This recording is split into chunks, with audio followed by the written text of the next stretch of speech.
لمس جانا قسط نمبر 47 از کلم لائبہ خان۔ جی آپ نے مجھے بلایا تھا؟ ارجلا اپنے بابا کے کمرے میں داخل ہوتے بولی۔ یہاں آگر بیٹھو میرے پاس، مجھے تم سے ضروری بات کرنی ہے، پیار بھرے لہجے میں پکارا گیا۔ جی بابا بولے۔ ارجلا ان کے پاس جا کر بیڈ پر بیٹھ گئی۔ مجھے آپ سے ضروری بات کرنی ہے۔ میں سن رہی ہوں۔ آپ ٹھیک ہو بیٹے؟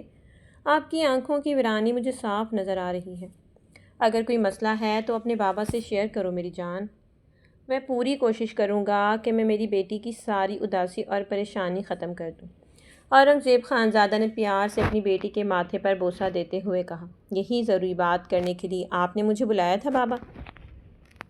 سوالیہ نظروں سے پوچھا گیا۔ نہیں، یہ ضروری بات نہیں ہے، یہ ضروری بات سے بھی زیادہ ضروری بات ہے۔ میری بیٹی اگر تکلیف میں ہوگی تو اس کا بابا اس سے پوچھے گا نہیں تو اور کون پوچھے گا؟ مجھے بتائیں، آپ کے دل میں جو بھی پریشانیاں ہیں، جو بھی اداسی ہو، جو بات میری بیٹی کو پریشان کر رہی ہے، وہ سارا سب کچھ مجھے بتا دیں، اپنے بابا سے شیئر کر لیں۔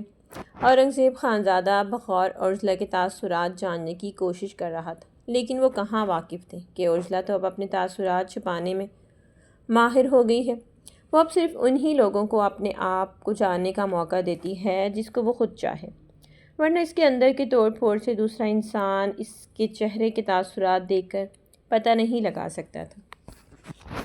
نہیں بابا، ایسی کوئی بھی بات نہیں ہے، میں بالکل ٹھیک ہوں، آپ کو بس ایسے ہی لگا ہوگا۔ اطمینان زدہ لہجے میں اپنے باپ کو پرسکون کرنا چاہا۔ ٹھیک ہے، میں نہیں جانتا تھا کہ میری بیٹی بڑی ہو گئی ہے اور اپنے باپ سے جھوٹ بولنا بھی سیکھ گئی ہے۔ وہ بھی ارجلا کے بابا تھے، اتنے آسانی سے اپنی بیٹی کے جھوٹ کو سن کر خود کو کیسے مطمئن کرتے؟ بابا، میں آپ سے جھوٹ کیوں بولوں گی؟ مجھے جھوٹ بول کر کیا ہی ملنا ہے؟ ہنوز لاپرواہ انداز اپناتے ارجلا نے اپنے بابا کو ہر فکر سے آزاد کروانا چاہا تھا۔ ارجلا، جو میں نے پوچھا ہے اس کا صحیح سے جواب دو۔ کیا پریشانی ہے تمہاری آنکھوں کے نیچے؟ یہ تمہارے حلقے اور تمہارے چہرے کی زردیاں، تمہاری آنکھوں کی ویرانی، کیا کوئی میں دودھ پیتا چھوٹا بچہ ہوں جو مجھے نظر نہیں آتا؟ یا پھر یہی بول کر تم مجھے ہی ٹالتی رہو گی؟ میں ٹھیک ہوں، مجھے ایسے ہی لگ رہا ہے یہ سب کچھ۔ اورنگزیب خانزادہ نے کسی بھی طور پر اپنی بیٹی کی دل کی بات جاننی چاہی تھی۔ وہ نہیں چاہتے تھے کہ ان کی بیٹی مزید اپنے دل پر کسی بات کا بوجھ رکھ کر اپنی طبیعت کو خراب کر لے۔ بابا، آپ نے جو ضروری بات کرنی تھی وہ بتا دیں، مجھے پھر میٹنگ اٹینڈ کرنے بھی جانا ہے۔ ارجلا نے گہری سانس ہوا کے سپرد کی تھی۔ وہ جتنا کوشش کر رہی تھی کہ ان باتوں سے وہ بچ سکے، اتنا ہی وہ ان باتوں کی زد میں آ رہی تھی۔ چلو ٹھیک ہے، آپ کی مرضی، لیکن صحیح وقت آنے پر میں انتظار کروں گا کہ میری بیٹی اپنے دل کی باتیں اپنے بابا سے شیئر کرے۔ بیٹی کے سر پر ہاتھ رکھتے ہوئے اطمینان بھرے انداز میں جیسے یقین دلانا چاہا ہو کہ تمہارا بابا تمہارے ہر فیصلے میں تمہارے ساتھ ہے۔ ارجلا نے محض ہاں میں سر ہلایا تھا۔ بیٹا، زرم رخصتی چاہتا ہے، محضلا کی۔ اس نے کہا تھا میں تم سے بات کر لوں، تو اب تم بتاؤ تمہارا کیا فیصلہ ہے؟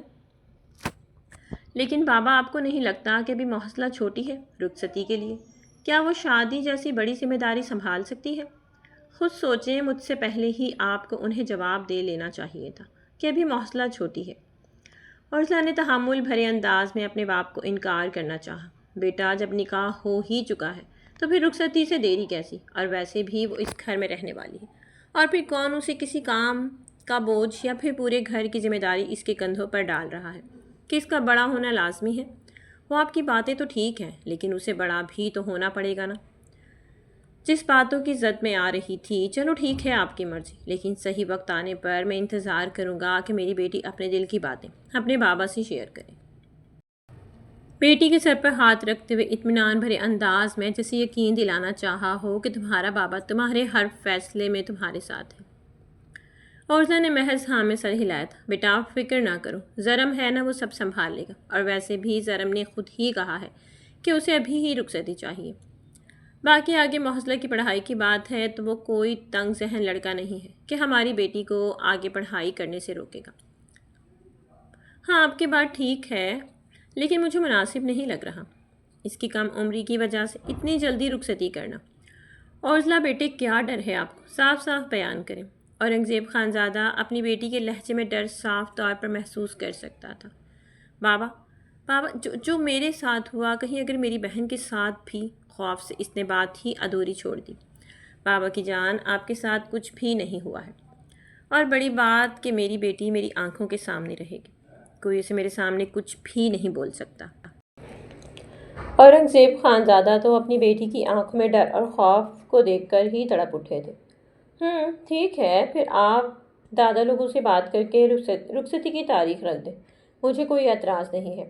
عرضہ نے اپنی طرف سے اجازت دے دی تھی۔ اور ہاں، بابا محسلہ کی صرف میں ہی بہن نہیں ہوں، اس کے 2 اور بھی بڑے بھائی ہیں، برلاس اور ملیار۔ مجھ سے پوچھنے سے پہلے آپ ان دونوں سے بھی پوچھ لیجئے گا، کیونکہ وہ دونوں محسلہ کے بھائی ہیں۔ تحمل بھرے انداز میں اپنے باپ کو ہر بات سے آگاہ کرتی وہ اب امپورٹنٹ میٹنگ کا کہہ کر ان کے کمرے سے نکل آئی تھی۔ معضلہ ادھر آ کر میری بات سنو۔ عرضلہ اپنے باپ کے کمرے سے نکل کر سیدھا معضلہ کے کمرے میں آئی تھی۔ 2 دن گزر چکے تھے، اس کے پاؤں کا زخم بھی بالکل ٹھیک ہو چکا تھا۔ وہ اتنا زیادہ جلا نہیں تھا، جس کی وجہ سے ریکور ہونے میں بھی اس نے زیادہ ٹائم نہیں لگایا تھا۔ جی آپی بولے۔ معضلہ بھاگ کر اپنی آپی کے سینے سے لگتے۔ آپی کی جان، بابا چاہتے ہیں کہ آپ کی رخصتی کر دی جائے، تو مجھے بتائیں کہ آپ کا اس بات کے بارے میں کیا کہنا ہے۔ اگر تو آپ مینٹلی طور پر پریپیئر ہیں زرم لالہ کے ساتھ رخصتی کرنے میں، تو بھی مجھے بتا دو۔ اگر تم اور بھی وقت چاہتی ہو تو میں جا کر بابا کو منع کر دوں گی رخصتی سے۔ عرضہ نے اپنی پیاری سی بہن کے بالوں میں ہاتھ چلاتے زور سے اپنے سینے سے لگاتے پوچھا تھا، تو اس کا مطلب ہے میں حبی کے ساتھ رخصت ہو کر ہمیشہ ان کے روپ میں چلی جاؤں گی؟ آپی، معصومیت سے سوال پوچھا گیا۔ جی آپی کی جان، بالکل ایسا ہی ہے۔ گہری سانس بھرتے ہوئے جیسے عرضلہ طویل مسافت طے کر کے آئی تھی، اس کے چہرے پر صدیوں کی تھکان معضلہ کو محسوس ہوئی۔ آپی، کیا ہو گیا ہے آپ کو؟ آپ تھک گئی ہیں؟ کیا نیند آ رہی ہے؟ وہ معصوم اپنے ذہن کے مطابق جو سمجھ پائی تھی وہ اپنی بہن سے پوچھ لیا تھا۔ نہیں میری جان، ایسی کوئی بھی بات نہیں ہے، آپ بتائیں آپ کا کیا فیصلہ ہے؟ آپی، میں تو خود حبی جی کے ساتھ رہنا چاہتی ہوں، اگر رخصتی کرتے ہیں وہ تو مجھے کوئی اعتراض نہیں ہے۔ آپ مجھے لہنگے دلائیں گی نا، وہ پیارے پیارے فراکس؟ میں خود آپ کے ساتھ شاپنگ پر جاؤں گی، پھر سب کچھ میں اپنی مرضی سے لوں گی، ٹھیک ہے نا آپی؟ معضلہ نے اشتیاق بھرے لہجے میں کہا۔ ٹھیک ہے آپی کی جان، آپی کی جان جو مانگے گی آپ ہی آپ کو وہی سب کچھ دلائیں گی۔ آپ میرے ساتھ چل کر اپنے لیے سب کچھ لے لینا، ٹھیک ہے؟ اب چلو آرام کرو آپ، میری میٹنگ ہے تو میں بس کمرے میں جانے لگی ہوں، ٹھیک ہے؟ آپ ہی مجھے آپ سے بات پوچھنی تھی۔ اس سے پہلے کہ عرضلہ کمرے سے نکلتی، معضلہ نے جلدی سے کہا، پوچھو کیا بات ہے؟ وہ میں جل گئی تھی نا، تو اس کی وجہ سے ہی حبی مجھ سے ناراض ہو گئے تھے، تو میں نے اور ریحان نے ان کے لیے سرپرائز پلان کیا ہے۔ کیا ہم ان کے آفس میں چلے جائیں ان کو سرپرائز دینے کے لیے، اور ہم ان سے سوری بھی کریں گے؟ عرضلہ نے اپنی بہن کے چہرے کی معصومیت کی طرف دیکھا، وہ کتنی پریشان تھی کہ اس کا شوہر اس سے ناراض ہو گیا تھا۔ گہری سانس بھرتے ہوئے مسکراتے ہوئے اسے جانے کی اجازت دے دی تھی، لیکن گارڈز کے ساتھ جانے کی اجازت دی تھی، اور ڈرائیور کو بطور خود اس نے فون کر کے سارا کچھ سمجھا دیا تھا۔ تھینک یو آپی، دیہان سے جانا اور اپنے ساتھ ساتھ روحان کا بھی خیال رکھ، ٹھیک ہے؟ عرضہ نے اپنی بات مکمل کی، ساتھ ہی جھکتے دوبارہ سے اس کے ماتھے پر بوسہ دیتے ہوئے وہ اس کے کمرے سے نکل آئی تھی۔ زرم لالہ کے ذکر پر اپنی بہن کے چہرے پر ابھرنے والی چمک کو دیکھ کر وہ مطمئن ہو گئی تھی، جانتی تھی کہ زرم لالہ نے روحان کے ساتھ ساتھ معضلہ کو بھی بالکل اپنے بچے کی طرح رکھا ہے، اس کے ہر لاڈ اٹھانا، اس کے ہر نخرے کو پورا کرنا، تو اس حوالے سے وہ پرسکون تھی کہ اپنی بہن کو بالکل صحیح ہاتھوں میں سونپنے جا رہی تھی۔ میٹنگ میں ابھی 10 منٹ تھے اور اسے بلیک کافی کی شدید طلب ہو رہی تھی، اس لیے کمرے میں جانے کی بجائے وہ کچن کی طرف آ گئی تھی، اور بڑے ہی انہماک سے وہ گہری سوچوں میں گم معضلہ اور زرم لالہ کے بارے میں سوچتی، ساتھ ہی ساتھ اپنے لیے کافی بنا رہی تھی۔ تقریباً 5 منٹ کے بعد اسی کافی بنی اور وہ اب اپنے کمرے کی طرف چل دی تھی۔ روحان، کیا سارے سرپرائز کی تیاریاں ہو گئی ہیں؟ آپ ریڈی ہیں نا بالکل جانے کے لیے؟ معضلہ اشتیاق سے چہرے پر بچوں کی مانند خوشی کو سجائے روحان کے کمرے میں آتا ہوا بولی تھی۔ جی بڑی، کیک ہم راستے سے لے لیں گے، اور باقی بابا کے لیے جو ملازمہ سے میں نے اور آپ نے گفٹس منگوائے تھے وہ ملازم نے گاڑی میں ہی رکھ دیے ہیں۔ اب آپ بس جلدی سے اپنی آپی سے پوچھ کر آ جائیں، پھر ہم بابا کے آفس جائیں گے انہیں سرپرائز دینے کے لیے اور انہیں سوری بولنے کے لیے بھی۔ روحان نے بھی موصلہ کے پوچھنے پر اپنے سارے پلان کو اس کے گوش گزار اتارا۔ چلو اچھی بات ہے، میں نے آپی سے پوچھ لیا ہے، اب چلو ہم دونوں چلتے ہیں ورنہ دیر نہ ہو جائے۔ اوکے چلے بڑی، آپ شال لے لینا۔ ہاں چلو، شال میری باہر لاؤنج کے صوفے پر پڑی ہے، وہیں سے لے کر چل لیں گے۔ معزلہ نے پنک کلر کا شارٹ فراک اور ٹراؤزر پہنا، دوپٹے کو لاپرواہی سے گلے میں لٹکائے وہ شال اپنے اوپر اوڑھتی روحان کا ہاتھ پکڑتے ہی باہر نکل آئی تھی۔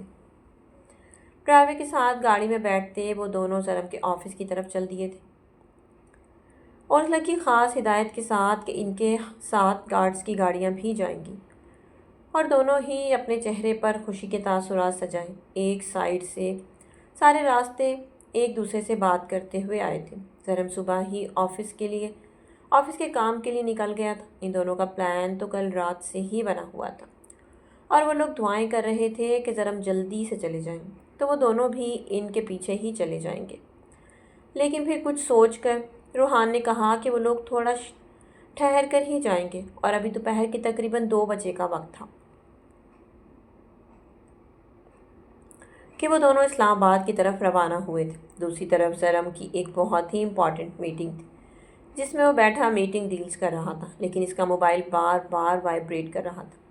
اپنے موبائل پر آتے ان نون نمبر کی کال کو دیکھ کر زرم نے میٹنگ پر توجہ دینی چاہی، لیکن اس کا ذہن بھٹک گیا تھا۔ کال کرنے والا بھی شاید ڈھیٹ معلوم ہوتا تھا کیونکہ ہنوز کالز پہ کالز کیے جا رہا تھا۔ تنگ آ کر زرم نے موبائل کو سائلنٹ پہ کرتے میٹنگ کی طرف اپنی توجہ مبذول کروائی۔ وہ اس انون نمبر کرنے والے کی کال پر سن کر میٹنگ کے بعد دیکھنے کا ارادہ رکھتا تھا۔ تقریباً 2 گھنٹے بعد اس کی میٹنگ ختم ہوئی تھی، اور میٹنگ ختم کرنے کے بعد وہ تھکا ہارا اپنے آفس میں آیا تھا اور اپنے آفس میں سائڈ صوفے پر گرنے کے انداز میں وہ لیٹ گیا تھا۔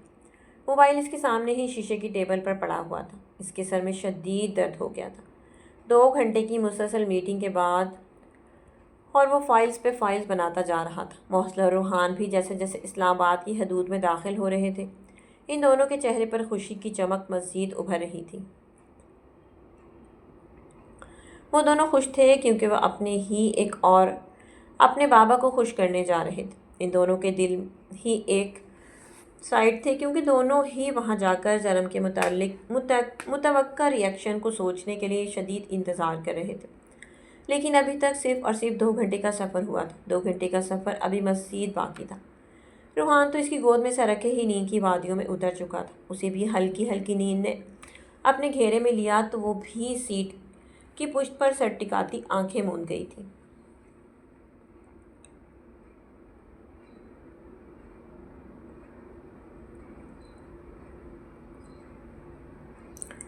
2 گھنٹے بعد مسلسل وائبریٹنگ کی وجہ سے اس کی آنکھ ہڑبڑا کر کھلی تھی۔ آنکھوں کو کھولتے اس نے جلدی سے موبائل اٹھا کر ٹائم دیکھا تو اسے سوئے ہوئے 2 گھنٹے گزر چکے تھے۔ وہ حیران تھا، چائے کا کپ اور اس کے ساتھ ہی پین کلر روز شیشے کے ٹیبل پر رکھے ہوئے تھے۔ سو جانے کی وجہ سے سر کا درد مزید بڑھ گیا تھا، اور ساتھ ہی ساتھ اس کی آنکھوں میں نیند کے باعث سرخ لائنیں دوڑنے لگی۔ گہری سانس بھرتے ہوئے دوبارہ سے اس کا موبائل بجنے لگا تو نہ چاہتے ہوئے بھی وہ اس بار یس کرتے موبائل کان سے لگا چکا تھا۔ غور کرنے پہ پتہ چلا کہ اسے کچھ پکچرز بھی موصول ہوئی ہیں۔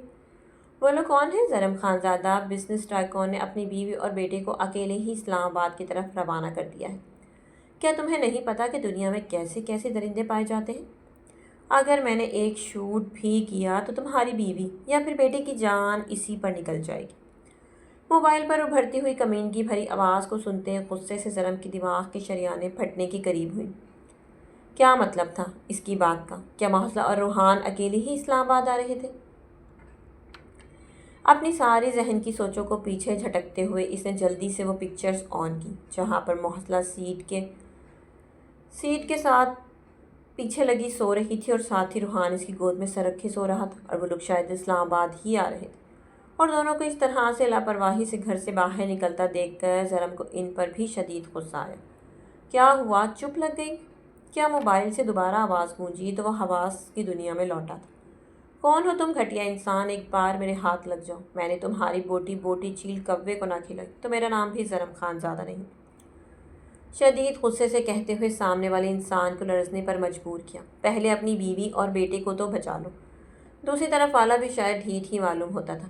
اگر ان دونوں میں سے کسی کو ایک آنچ بھی آئی تو اپنی خیر منانا، کہتے ہی ساتھ ہی زرم نے ٹھک سے فون بند کر دیا تھا۔ ابھی وہ اٹھ کر محسلہ اور روحان کے پیچھے جانے کا ارادہ رکھتا تھا کہ اچانک ہی آفس کا دروازہ کھلا۔ روحان کے ایک ہاتھ میں بہت سارے بیلون اور محسلہ کے دوسرے ہاتھ میں کیک کا ڈبہ لیے۔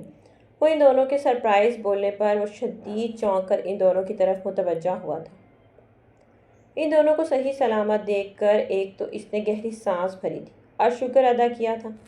اس کا موبائل دوبارہ سے وائبریٹ ہوا تو ان نون نمبر کی دوبارہ سے کال آ رہی۔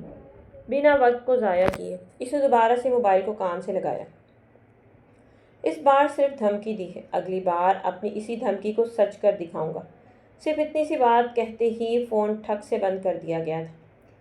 اس طرف انسان کی بات سن کر اسے روحان اور محسلہ پر شدید قسم کا غصہ آیا اور ایک ہی جھٹکے میں ان کی طرف بڑھتے روحان کے ہاتھ سے سارے بیلون لیتے اس نے دور پھینکے تھے اور ساتھ ہی محسلہ کے ہاتھ کو جھٹکتے ہوئے کیک کو ایک ہی پل میں زمین بوس کیا تھا۔ وہ دونوں جو اپنے چہرے پر دنیا جہان کی معصومیت کے ساتھ ساتھ خوشی سے آئے زرم کا ری ایکشن دیکھنے میں بیزی تھی۔ اچانک ہوئی افتاد پر دونوں نے سہم کر زرم کی طرف دیکھا، جس کی آنکھیں غصے کی زیادتی کی وجہ سے سرخ ہوئی تھیں۔ کس نے تم دونوں کو اجازت دی ہے حویلی سے باہر آنے کی؟ یہاں پر آنے کی کیا ضرورت تھی؟ گھر آ رہا تھا نا میں، یا راستے میں مر جانا تھا؟ ہمت کیسے ہوئی تم دونوں کی اکیلے گھر سے باہر نکلنے کی؟ جانتے بھی ہو تم دونوں کہ میرے کسی بھی دشمن کے ہاتھ لگ گئے وہ تم دونوں کا نام و نشان تک اس دنیا سے مٹا سکتے تھے۔ روحان تو چلو چھوٹا ہے محسلہ، لیکن تم تو بڑی ہو۔ کب بڑی ہوگی تم؟ تنگ آ گیا ہوں میں تم دونوں کی بچوں جیسی حرکتیں کرنا۔ تم دونوں کو زیب نہیں دیتا۔ اگر روحان کو زیب دیتا بھی ہے تو وہ تو بچہ ہے، لیکن تم کس خوشی میں بچی بنی ہوئی ہو؟ کیا یہ بات مجھے تم بتانا پسند کرو گی؟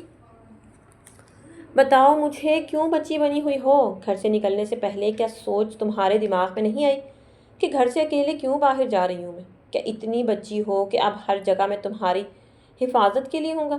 تمہاری شرارتیں برداشت کی، تمہارے نخرے اٹھائے، پھرتا رہوں، تمہارے لاڈ اٹھاتا، خود پر فرض کیا، اس کے باوجود بھی تم دونوں یہ صلہ دیتے پھر رہے ہو۔ کبھی خود کو چوٹ لگوا لیتے ہو تو کبھی اکیلے ہی باہر نکلتے ہو۔ پاگل سمجھ رکھا ہے مجھے یا پھر پاگل کرنے کا ارادہ ہے؟ شدید غصے سے دھاڑتے ہوئے زرم کے جو منہ میں آیا وہ بولتا ہی چلا گیا، بغیر ان دونوں کے دلوں کی پرواہ کیے۔ اسے خوف محسوس ہوا، اگر اس انسان نے اپنی کہی بات سچ کر دکھائی تو کیا ہوتا۔ محسلہ اور روحان دونوں کی آنکھوں سے ٹپ ٹپ کر کے آنسو بہنا شروع ہوئے تھے۔ روحان تو چھوٹا تھا، اس کے دل پر کوئی اتنا خاص اثر نہیں ہوا تھا۔ اس کے مطابق ان کے بابا ان کو ڈانٹ رہے تھے گھر سے اکیلے باہر نکلنے پر، لیکن محسلہ نے پہلی بار زرم کے لہجے میں خود کے لیے جھنجھلاہٹ محسوس کی تھی، اور اسی جھنجھلاہٹ کو محسوس کرنے کے بعد اسے اپنے ننھا سا دل ٹوٹتا محسوس ہوا۔ وہ تو صرف اپنے ہبی کو منانے آئی تھی، اسے کیا پتا تھا کہ اس کا ہبی اسے ہی بری طرح سے ناراض کر دے گا۔ کیا واقعی میں اس کی شرارتوں سے وہ تنگ تھا؟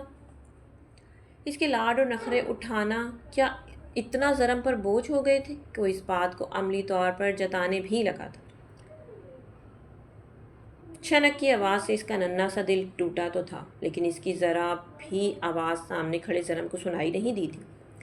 آنکھوں سے آنسو بالکل لڑیوں کی مانند بہہ رہے تھے۔ ایک منٹ کے لیے بھی اس کے آنسو خشک نہیں ہوئے تھے۔ زرم نے گہری سانس بھرتے ایک نظر ان دونوں کی طرف دیکھا۔ روحان تو آنکھوں میں خفگی لیے رونے میں مصروف تھا، لیکن محسلہ کے تاثرات وہ جان نہیں پایا تھا کیونکہ وہ اپنا چہرہ جھکا گئی تھی اس کے دیکھنے سے پہلے ہی۔ زرم کو اپنی غلطی پر افسوس ہوا، وہ دونوں اسے منانے آئے تھے اور ان پر اتنا شاؤٹ کرتے، ان دونوں پر اپنا غصہ ظاہر کرتے۔ وہ ان دونوں کو ناراض کر بیٹھا تھا۔ ایک نظر اس نے زمین پہ پڑے کیک کی طرف دیکھا، جہاں پر اوپر سوری ہی ہبی لکھا ہوا تھا اور ساتھ ہی نیچے سوری بابا لکھا ہوا تھا، اور بس یہیں پر اس کا سارا غصہ جھاگ کی مانند بیٹھ گیا تھا۔ اسے منانے آئے تھے اور زرم نے خود سے ناراض کر دیا تھا۔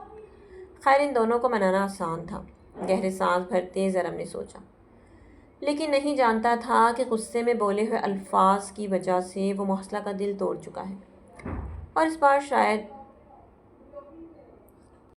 بیکری پر جانے کی وجہ سے ذرا سی چیزیں محسلہ کو لا کر دینے کے بعد محسلہ اسے راضی نہیں ہو پائے گی۔ بابا ہم تو بس آپ کو سوری بولنے آئے تھے اور آپ کو سرپرائز بھی دینا تھا۔ روحان نے کمزور سی آواز میں بولنا چاہا۔ چلو آؤ دونوں یہاں پر بیٹھو۔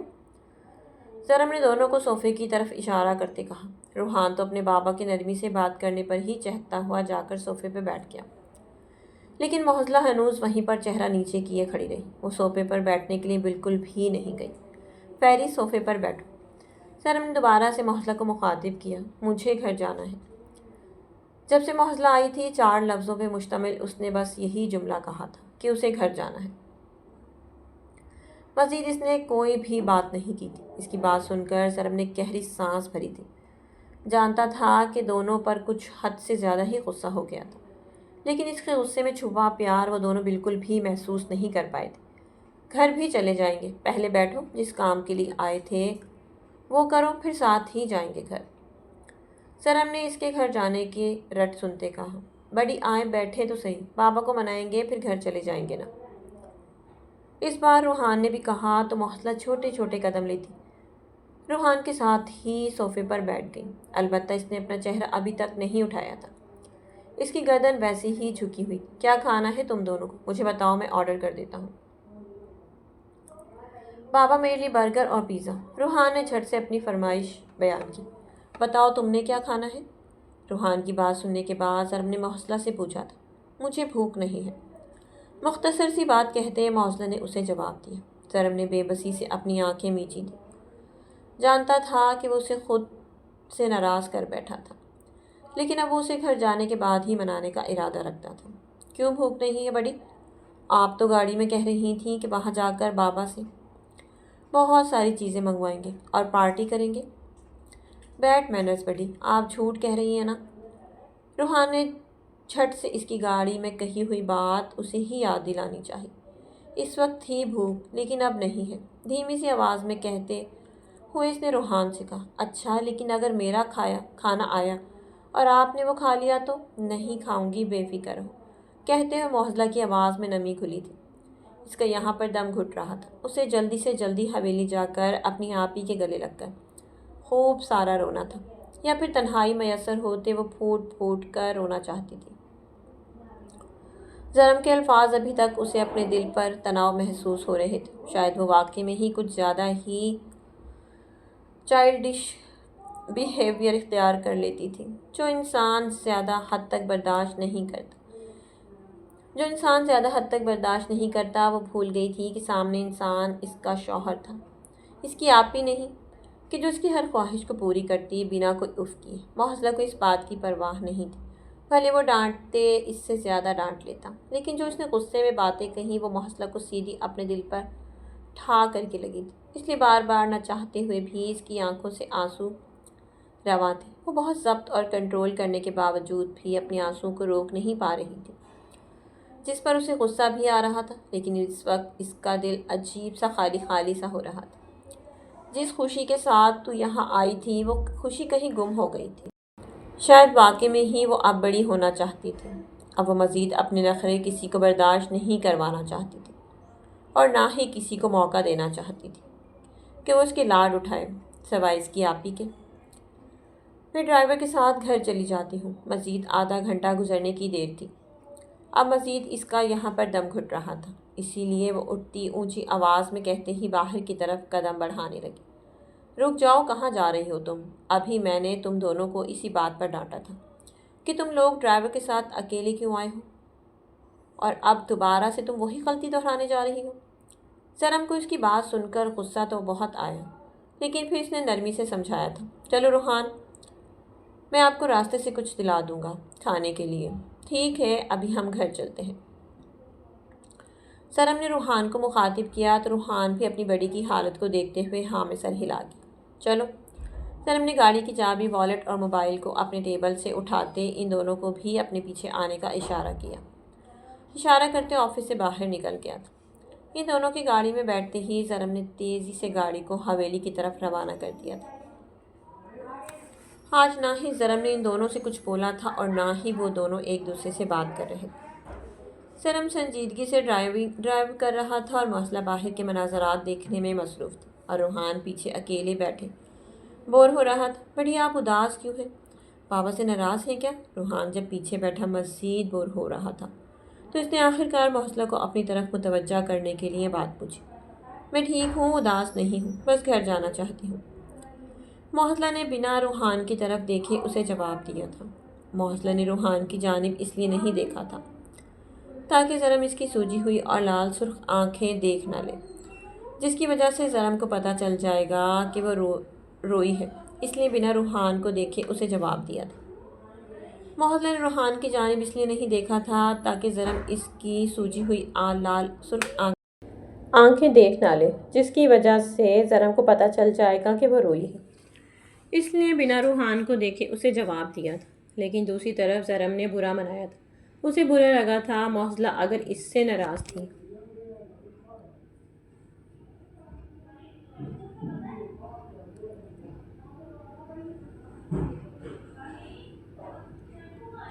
تو وہ کم از کم روحان کے ساتھ تو اپنا رویہ ٹھیک رکھ سکتی تھی نا۔ بڑی میں آپ کے پاس آ جاؤں؟ روحان نے دوبارہ سے محسلہ سے پوچھا تھا۔ اسے محسلہ کا چپ ہونا بالکل بھی اچھا نہیں لگ رہا تھا، اس لیے بار بار بہانے سے اسے اپنی طرف متوجہ کر رہا تھا۔ آ جاؤ آ جاؤ، محسلہ نے اس بار اسے دیکھ کے جواب دیا۔ محسلہ کی بات سننے کی دیر تھی کہ روحان بھی آگے آیا تھا اور محسلہ کے پاس ہی بیٹھ گیا تھا اور اپنے بابا کا موبائل ڈیش بورڈ سے اٹھاتے ہی اب موبائل میں گیم کھیلنے میں مصروف ہو گیا تھا۔ بڑی آپ بھی گیم کھیلیں گی؟ روحان نے دوبارہ سے محسلہ کو اپنی طرف متوجہ کرنے کے لیے پوچھا تھا۔ روحان اب آپ کھیلو، میرے سر میں درد ہے، میں تھوڑی دیر کے لیے سونے لگی، ٹھیک ہے؟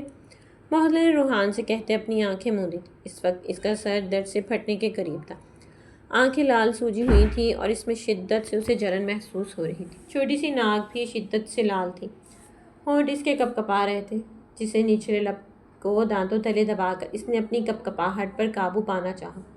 بڑی آپ کا سر دبا دوں میں اگر زیادہ درد ہو رہا ہے تو؟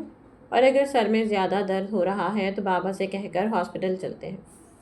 روحان کو محسلہ کی زیادہ ہی فکر ہو رہی تھی، اس لیے دوسری بات بابا کی طرف دیکھ کر کہا تھا کہ محسلہ کو ہاسپٹل لے کر چلتے ہیں۔ نہیں بڑی کی جان، میری طبیعت بالکل ٹھیک ہے، انشاءاللہ میڈیسن لوں گی تو ٹھیک ہو جاؤں گی، اسی لیے اب آپ گیم کھیلو اور مجھے سونے دو۔ محسلہ نے روحان کا رخ اپنی طرف موڑا اور ساتھ ہی اس کے ماتھے پر بوسہ دیتے ہوئے اسے مطمئن کیا۔ ٹھیک ہے بڑی، آپ آرام کر لیں، میں آپ کا سر دبا لیتا ہوں۔ نہیں روحان میرا بیٹا، میں بالکل ٹھیک ہوں، آپ سر نہ دبائیں ورنہ سر میں اور بھی زیادہ درد ہو جائے گا میرے۔ محسلہ نے پیار سے اس کی ناک کو چھوتے ہوئے کہا تو روحان بھی مطمئن ہو گیا تھا۔ ان دونوں کی ساری باتوں کے درمیان زرم بس چپ ہی بیٹھا تھا، اس نے ان دونوں کے درمیان بولنے کی غلطی بالکل بھی نہ کی تھی۔ محسلہ کی سرخ آنکھیں اور اس کے سوجے ہوئے پپوٹوں کو دیکھ کر زرم کو اپنی غلطی کا احساس نہ جانے کتنی بار ہی ہو چکا تھا۔ غصے میں ہونے کے باوجود اپنے منہ سے بولے ہوئے الفاظوں کا خمیازہ اسے اس حال میں بھگتنا پڑ سکتا تھا۔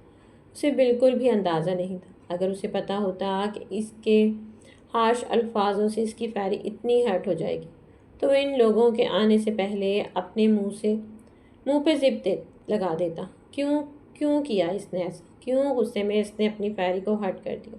اگر غصہ کرنا ہی تھا تو اتنے سخت الفاظ اس نے کیوں استعمال کیے تھے؟ آخر وہ آرام سے بھی تو کہہ سکتا تھا نا، نرمی سے ان دونوں کو سمجھا سکتا تھا۔ اسے یہ کہنے کی کیا ضرورت تھی کہ تم کب بڑی ہوگی؟ شاید اسی الفاظوں کی وجہ سے محسلہ کا ننھا سا دل ٹوٹ سا گیا تھا۔ ایسے زرم کا سوچنا تھا، لیکن زرم بالکل ٹھیک سوچ رہا تھا، واقعی ہی اس کے الفاظوں کی وجہ سے محسلہ کا یہ حال تھا۔ راستے سے تمہارے لیے میڈیسن لے لوں میں؟ زرم کی فکر مند آواز کانوں میں گونجی تھی۔ ضرورت نہیں ہے مجھے، میں ٹھیک ہوں بالکل۔ محسلہ کے لہجے میں ذرا سی بھی بدتمیزی شامل نہ تھی۔ نرمی سے کہتے اس نے دوبارہ سے اپنی آنکھیں موند لی تھیں، بلکہ اس بار تو باقاعدہ زرم کی طرف پیٹ کر کے اپنا رخ ہی وہ موڑ چکی تھی۔ مجھ سے ناراض ہو کیا فیری؟ میری طرف دیکھو تو صحیح۔ اس بار بے بسی میں ڈوبی ہوئی آواز گونجی۔ نہیں، میں آپ سے ناراض نہیں ہوں اور نہ ہی مجھے آپ سے ناراض ہونے کا حق ہے۔ ہنوز اسے رخ موڑے ہی جواب آیا تھا۔ اگر ناراض نہیں ہو تو رو کیوں رہی ہو؟ سر میں درد کیوں ہے؟ میڈیسن کیوں نہیں لے رہی؟ بھوک کیوں نہیں لگ رہی تمہیں؟ میری طرف دیکھ کیوں نہیں رہی؟ باتیں کیوں نہیں کر رہی تم ہم سے؟ زرم نے وہ سارے جواز اسے بتا دیے تھے جس کی وجہ سے معلوم ہو رہا تھا کہ وہ اس سے ناراض نہیں بری طرح سے ناراض ہو کر بیٹھی ہے۔ میں ٹھیک ہوں، پلیز آپ مجھے گھر پہنچا دیں، مجھے گھر جانا ہے۔ معضلہ اس کے لیے بدتمیزانہ الفاظ استعمال نہیں کرنا چاہتی تھی۔ وہ زرم کی بہت عزت کرتی تھی، بڑے ہونے کے ساتھ ساتھ اس کا شوہر بھی تھا، اور اس کی آپی نے اس کی بالکل بھی ایسی تربیت نہیں کی تھی کہ وہ اپنے شوہر سے بدتمیزی کرے۔ اس لیے اتنا ہی بول کر وہ دوبارہ سے اپنی آنکھیں موند چکی تھی، یعنی اس کا مطلب تھا کہ وہ اسے مزید کسی بھی سوال کا جواب نہیں دینا چاہتی تھی۔ روحان بھی اپنے بابا اور ماما دونوں کی باتیں سنتا اداس ہو گیا تھا، یعنی کہ بڑی بابا سے ناراض ہے۔ بس یہی باتیں ہونے کے بعد حویلی تک پہنچ تک ان تینوں نے ایک دوسرے سے بالکل بھی باتیں نہیں کی تھی۔ معضلہ شاید سو گئی تھی۔ روحان موبائل میں ہی گیم کھیلنے میں مصروف تھا اور زرم سنجیدگی سے ڈرائیو کر رہا تھا۔ ساتھ ہی ساتھ اس کا دل بری طرح سے ویران ہوا پڑا تھا۔ اس کی فیری اس سے ناراض تھی تو وہ کیسے ٹھیک ہو سکتا تھا؟ بصیر لالا، مجھے آپ سے بات کرنی ہے۔ عرضہ نے بصیر کو راہداری سے گزرتے ہوئے دیکھ کر اپنے کمرے میں پہلے ہی پکارا تھا۔ جی بھابھی بولے۔ بصیر نے احتراماً نگاہوں کو جھکاتے جواب دیا۔ بصیر کے بھابھی بولنے پر عرضہ نے گہری سانس بھری تھی، لیکن خیر وہ اسے کچھ نہیں کہہ سکتی تھی۔ اس انسان نے اس کی بہت مدد کی تھی۔ مختار قدیم کو جتنی سزا دینی تھی میں نے دے دی، اب مزید آپ اسے اپنی حراست میں لے سکتے ہیں اور اس کے کیے ہوئے گناہ اس سے بلوا کر آپ اسے سزا دے سکتے ہیں۔ عرضہ نے ساری بات بصیر کو بتائی۔ ٹھیک ہے بھابھی، آپ مجھے اپنے گھر کا ایڈریس دے دیں، میں اپنے بندوں کو بھجوا کر مختار قدیم کو وہاں سے ہیڈ کوارٹر پہنچا دوں گا۔ اس کے بعد آگے میرا اور میری ٹیم کا کام ہے کہ میں اس سے سچ کیسے اگلوانا ہے اور اسے کس طرح سے سزا دینی ہے۔ بصیر نے ہنوز ابھی بھی احترام سے اپنی نگاہوں کو جھکاتے ہی جواب دیا تھا۔ ٹھیک ہے، تمہارا نمبر میرے پاس ہے، میں تمہارے نمبر پر میسج کر کے ایڈریس دے دوں گی تمہیں، ٹھیک ہے؟ عضلہ نے بھی اس کی بات سن کر تحمل سے کہا تو بصیر بھی ہاں میں سر ہلاتے اپنے کمرے کے اندر داخل ہوا۔ اس وقت کہیں سے بھی وہ زریش کے ساتھ لڑتا جھگڑتا ہوا بصیر بالکل بھی نہیں لگ رہا تھا۔ اس کے سارے روپ تو صرف اور صرف زریش کے لیے ہی منتخب کیے گئے تھے۔ لڑنا، جھگڑنا، پیار کرنا، غصہ کرنا، بصیر سب کچھ صرف اور صرف اپنی زری کے ساتھ ہی چاہتا تھا۔ عضلہ بھی اس کے کمرے کے اندر جانے کے بعد گہری سانس بھرتی اپنے فلیٹ کی طرف روانہ ہو چکی تھی۔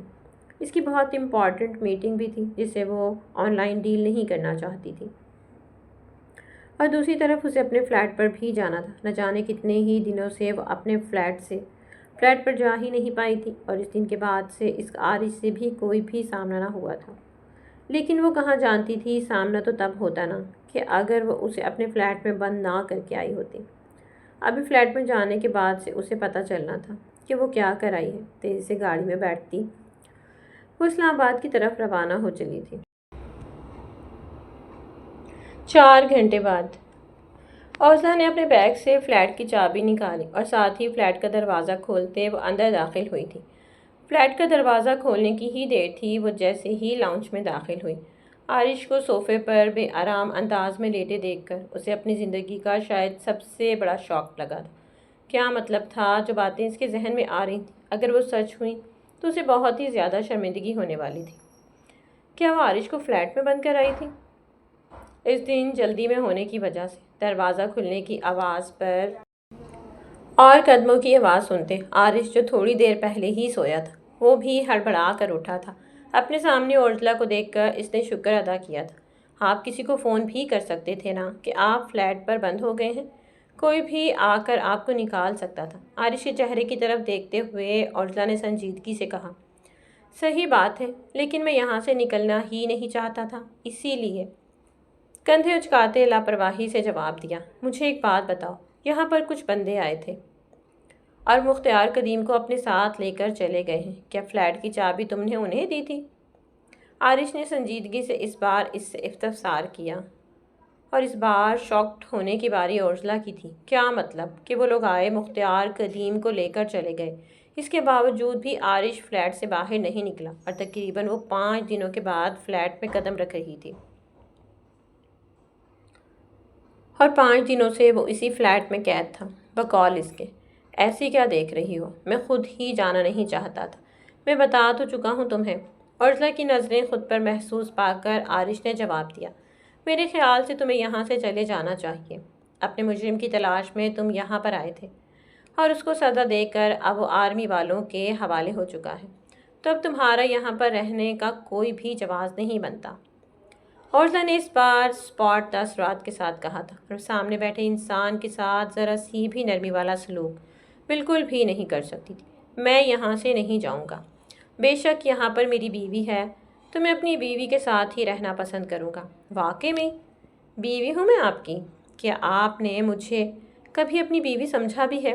عارش کی بیوی بیوی کی رٹ سن کر عرضلہ نے طنز بھرے لہجے میں پوچھا۔ ہاں بیوی ہو تم میری، اس حقیقت سے تم منہ نہیں موڑ سکتی، عارش نے نرمی سے جواب دیا۔ واقعی میں یہ میری زندگی کی سب سے بدترین حقیقت ہے، جسے میں چاہ کر بھی موڑ نہیں سکتی، ورنہ اگر میرا بس چلتا تو میں اپنے نام کے آگے سے آپ کا نام اٹھا کر کہیں دور پھینک چکی ہوتی اب تک۔ عرضہ نے اسپاٹ تاثرات کے ساتھ سنجیدہ لہجے میں کہا، یہ تمہاری بھول ہے کہ میں تمہارے نام کے آگے سے اپنا نام تمہیں ہٹانے دوں گا۔ میری بھول ہی رہنے دو تو اچھا ہے، اور اب نکلو یہاں سے، زیادہ فری ہونے کی ضرورت نہیں ہے، اور زیادہ بڑے بڑے بول بولنے کی بھی ضرورت نہیں ہے آپ کو۔ اگر میں ابھی تک صرف چپ ہوں اور آپ کو اب تک خلا کے پیپرز نہیں آئے تو یہی سمجھیں کہ میں صرف اور صرف اپنے باپ اور اپنی عزت کی وجہ سے چپ ہوں، کیونکہ ہمارا جو جاہل معاشرہ ہے وہ یہ نہیں دیکھے گا کہ سامنے مرد غلط تھا اسی لیے عورت نے طلاق لی ہے، وہ تو یہی دیکھے گا نا کہ عورت میں ہی کوئی خامی تھی اس لیے اسے طلاق ہو گئی۔ کیوں ٹھیک کہہ رہی ہوں نا؟ اپنی بات کے اثرات سے وہ عارش کے چہرے کو سرخ کر چکی تھی۔ طلاق جیسا لفظ دوبارہ سے تمہاری زبان پر میں بالکل بھی نہ سنوں۔ معاشرہ کیسا ہے اور کیسا نہیں، لیکن اس وقت میں یہاں پر موجود ہوں اور میں جانتا ہوں کہ میں غلط ہوں، اور میں تم سے تمہارے پیروں میں گر کر معافی مانگنے تک کو بھی کوئی عار محسوس نہیں کروں گا۔ اگر میں غلط ہوں تو غلط ہوں، معاشرے سے مجھے کوئی پرواہ نہیں۔ افسوس پچھلی بار کی طرح اس بار میں آپ کی ان باتوں میں بالکل بھی نہیں آؤں گی۔ معافی آپ میرے پیروں میں گر کر مانگیں یا پھر میرے سامنے کھڑے ہو کر مانگیں، اس بار میں آپ کو بالکل بھی معاف نہیں کروں گی۔ میری بھول ہی رہنے دو تو اچھا ہے، اور اب نکلو یہاں سے، زیادہ فری ہونے کی ضرورت نہیں ہے، اور نہ ہی زیادہ بڑے بول بولنے کی ضرورت ہے آپ کو۔ اگر میں ابھی تک صرف چپ ہوں اور آپ کو اب تک خلا کے پیپرز نہیں آئے تو یہی سمجھو کہ میں صرف اور صرف اپنے باپ اور اپنی عزت کی وجہ سے چپ ہوں، کیونکہ ہمارا جو جاہل معاشرہ ہے وہ یہ نہیں دیکھے گا کہ سامنے مرد غلط تھا اسی لیے عورت نے طلاق لی ہے، وہ تو یہی دیکھے گا نا کہ عورت میں ہی کوئی خامی تھی اس لیے اسے طلاق ہو گئی ہے۔ کیوں ٹھیک کہہ رہی ہوں نا؟ اپنی بات کے اثرات سے وہ عارش کے چہرے کو سرخ کر چکی تھی۔ افسوس پچھلی بار کی طرح اس بار میں آپ کی ان باتوں میں بالکل بھی نہیں آؤں گی۔ معافی آپ میرے پیروں میں گر کر مانگیں یا پھر میرے سامنے کھڑے ہو کر مانگیں، اس بار میں آپ کو بالکل بھی معاف نہیں کروں گی، اور ویسے بھی معاف انہیں کیا جاتا ہے جن کے ساتھ زندگی گزاری جاتی ہے، لیکن میرا ایسا بالکل بھی کوئی بھی ارادہ نہیں ہے۔ ایٹیٹیوڈ سے کہتے ہوئے عرضلہ نے پل میں ہی اپنا بولڈ عرضلہ والا روپ عارش کے سامنے لاتے کہا، اور ساتھ ہی وہ کمرے کے اندر چلتے لاک کر گئی تھی کمرے کو۔ لیکن میں تو تمہارے ساتھ زندگی گزارنا چاہتا ہوں نا، بے بسی سے کہا۔ نہیں آپ زندگی نہیں گزارنا چاہتے، آپ ایک بار دوبارہ سے میری زندگی کو برباد کرنا چاہتے ہیں۔ پتھر دل بنتے جواب آیا۔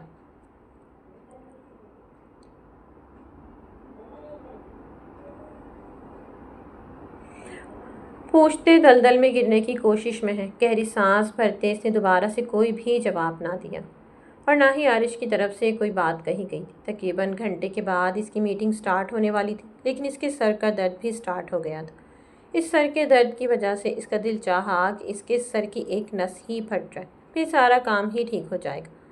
بے دردی سے خود کے بارے میں سوچتے ہوئے وہ دھڑم سے بیڈ پر گرتی اوندھے منہ اپنی آنکھیں موند چکی تھی۔ نیند تو اسے اتنی آسانی سے آتی ہی نہیں جب تک وہ نیندی گولیاں نہ کھا لے، لیکن کم از کم وہ تھوڑی دیر کے لیے لیٹ کر اپنے خراب ہوتے دماغ کو ٹھیک کرنا چاہتی تھی۔ لے میری بچی میری بات سنو۔ جی کہیں میں سن رہی ہوں بیٹا، میں نے اور تمہارے دادا نے رخصتی 1 ہفتے کے بعد رکھی ہے، معاوضہ اور زرم کی۔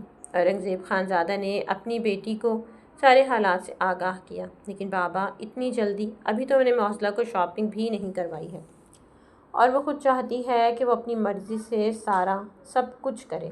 اتنی جلدی سب کچھ کیسے ہو پائے گا؟ پریشان ہوتے جواب دیا۔ ہو جائے گا میری بچی، پریشان ہونے کی ضرورت نہیں ہے۔ پیار بھری نظروں سے اورزلا کے چہرے کی طرف دیکھا گیا۔ ایسے کیا دیکھ رہے ہیں بابا؟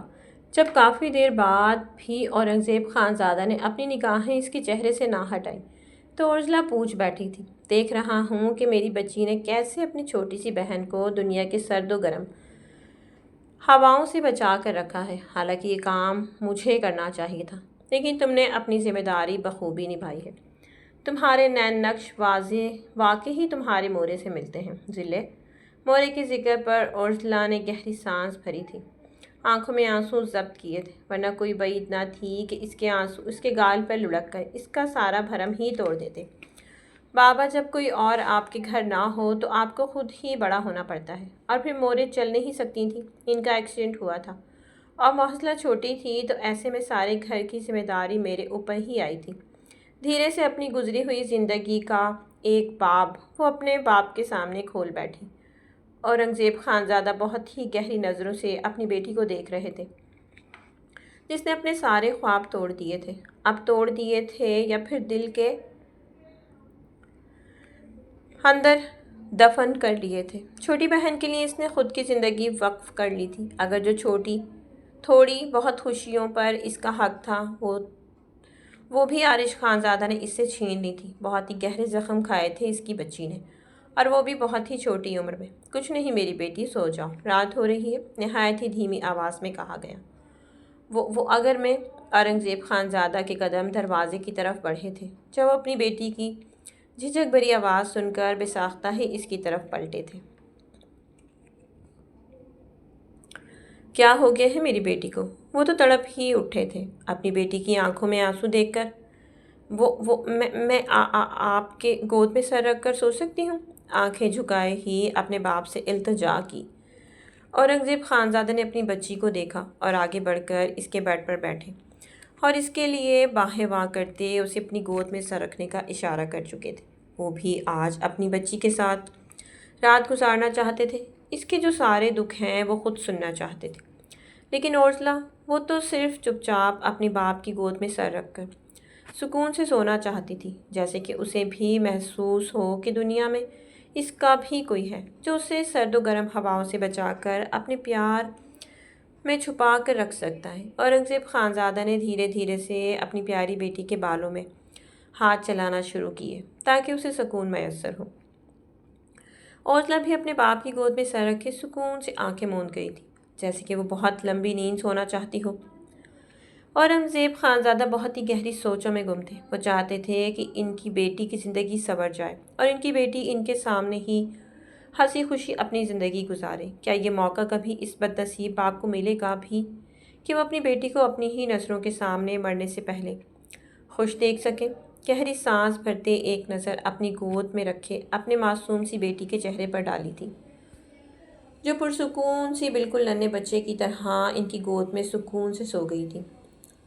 اور یہ شاید اورزلا کی پہلی رات تھی آرش سے لڑائی کے بعد کہ وہ نیند کی گولیوں کے بغیر سوئی تھی۔ باپ اور بیٹی کا رشتہ ہی انہونا ہوتا ہے۔ باپ اگر اپنی بیٹی پر جان دیتا ہے تو بیٹی کا بھی اپنے باپ کے بغیر گزارا نہیں ہوتا۔ وہ کہتے ہیں نا کہ ہمارے نصیبوں کا اختیار اگر اللہ تعالیٰ نے ایک باپ کو دیا ہوتا تو شاید ہم سب بیٹیاں دنیا کی خوش نصیب شہزادیوں میں شمار ہوئی تھیں۔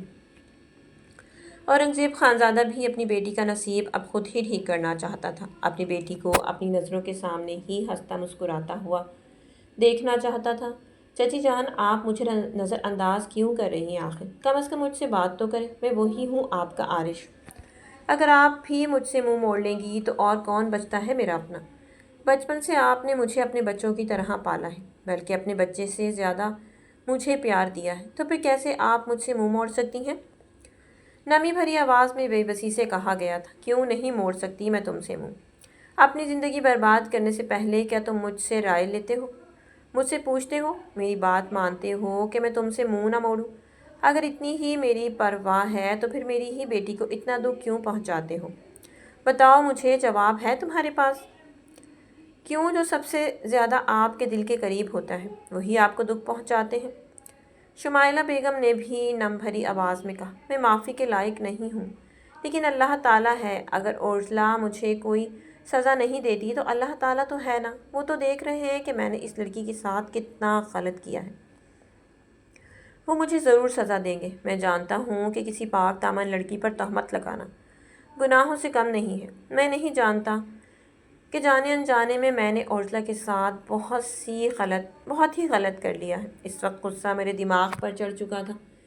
بے شک اسلام میں بالکل ٹھیک کہتے ہیں کہ غصہ کرنا حرام ہے، لیکن اگر آپ بھی اس طرح سے مجھ سے منہ موڑ لیں گی تو پھر میں کیا کروں گا؟ مجھے اس وقت آپ کا ساتھ چاہیے۔ مجھے منانا ہے اوزلا کو۔ جانتا ہوں کہ وہ مجھے کوئی سزا نہیں دے گی، لیکن میں اللہ تعالیٰ کی طرف سے اپنی سزا کے لیے انتظار ضرور کروں گا۔ اللہ تعالیٰ سے میں معافی مانگ چکا ہوں، لیکن وہ تو مجھے معاف تب ہی کریں گے جب اوزلا مجھے معاف کرے گی، کیونکہ میں نے اوزلا کا دل دکھایا ہے۔ جب تک اوزلا مجھے معاف نہیں کرے گی، اللہ تعالیٰ بھی مجھے معاف نہیں کریں گے، اور وہ مجھے کبھی بھی معاف نہیں کرے گی۔ اس لیے میں سزا کا ہی منتظر ہوں۔ عارش کی آواز میں کیا کچھ نہ تھا، دکھ، پچھتاوا، اذیت، وقت کے گزر جانے کا غم، بے بسی، سب کچھ اس کے لہجے میں شامل تھا۔ تم نے پہلے بھی میری وجہ سے جو سب کچھ کیا، اس بات کے لیے بھی میں تمہیں روکنے کی بہت کوشش کی تھی، کیا تمہیں یاد نہیں ہے؟ اس وقت تو تم نے مجھے میری بیٹیوں کی نظروں میں ہی گرا دیا تھا، گناہ گار بنا دیا تھا۔ عارش، اگر میں نے تمہیں معاف بھی کر دیا تھا کہ تم میرے دل کے سب سے زیادہ قریب ہو، اس کے بعد دوبارہ سے یہ بھی کرنے کی کیا ضرورت تھی؟ غلطی بھی نہیں، گناہ میری بیٹی کے کردار پر کوئی معمولی سی بات نہیں ہے، اور تم چاہتے ہو کہ میں تمہیں معاف کر دوں؟ جس دن اوزلا نے تمہیں معاف کیا، اس دن سمجھ جانا کہ ایک ماں بھی تم کو معاف کر چکی ہے، لیکن اندر سے کہیں جو ایک چچی کا دل ہے جس میں تمہارے لیے پیار بسا ہے، وہ تو کبھی تم سے ناراض ہی نہیں ہوا۔ گھر میں زرم اور محسلہ کی شادی کی تیاریاں شروع ہونے والی تھیں۔ میں چاہتی ہوں کہ سارے کام تم سنبھالو۔ شمائلہ بیگم نے اپنے بہتے ہوئے آنسوں کو ضبط کرتے بات کا رخ ہی موڑ لیا تھا۔ وہ نہیں چاہتی تھیں کہ مزید وہ عارش کو کوئی بھی دکھ درد سے گزرنے کا موقع دے، کیونکہ عارش کی آنکھوں میں ہی درد کی اذیت صاف طور پر دکھائی دے رہی تھی۔ میں سنبھالوں گا سب کچھ، زرم لالا کو کوئی بھی کام نہیں کرنے پڑیں گے، عارش نے بھی تابعداری سے جواب دیا تھا۔